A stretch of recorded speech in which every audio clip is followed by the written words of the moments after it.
ఇద్దరు ముఖ్యమంత్రులు పూర్తి చేయని ముచ్చుమర్రి ఎత్తిపోతల పథకాన్ని తాము సాకారం చేశామని జలవనరుల శాఖ మంత్రి దేవినేని ఉమామహేశ్వరరావు అన్నారు. కర్నూలు జిల్లాలోని ముచ్చుమర్రి ఎత్తిపోతల పథకాన్ని పరిశీలించారు. ముచ్చుమర్రి రాయలసీమ, పట్టిసీమల ఎత్తిపోతల పథకమన్నారు.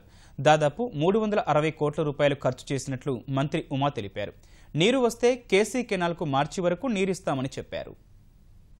శ్రీశైలం దగ్గర నుంచి కృష్ణా జలాలు ఇటు కర్నూలు, కడప, అనంతపురం, చిత్తూరు ఇస్తామంటే విమానాల్లో తీసుకెళ్తారా, హెలికాప్టర్లో తీసుకెళ్తారా?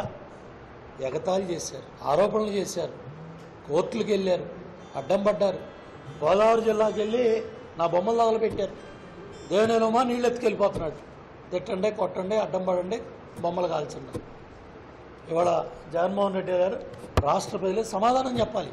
నిండు అసెంబ్లీలో పట్టిసీమకు నేను వ్యతిరేకం, దండగా, ఇది వట్టిసీమ, దీని మీద పోరాటం చేస్తాం, దీన్ని అడ్డుకుంటాం, దీన్ని ఒప్పుకోమన్నాడు. ఇవాళ నేను అడుగుతా ఉన్నా, రాష్ట్ర ప్రజలకు జగన్మోహన్ రెడ్డి గారు క్షమాపణ చెప్పాలి, సమాధానం చెప్పాలి.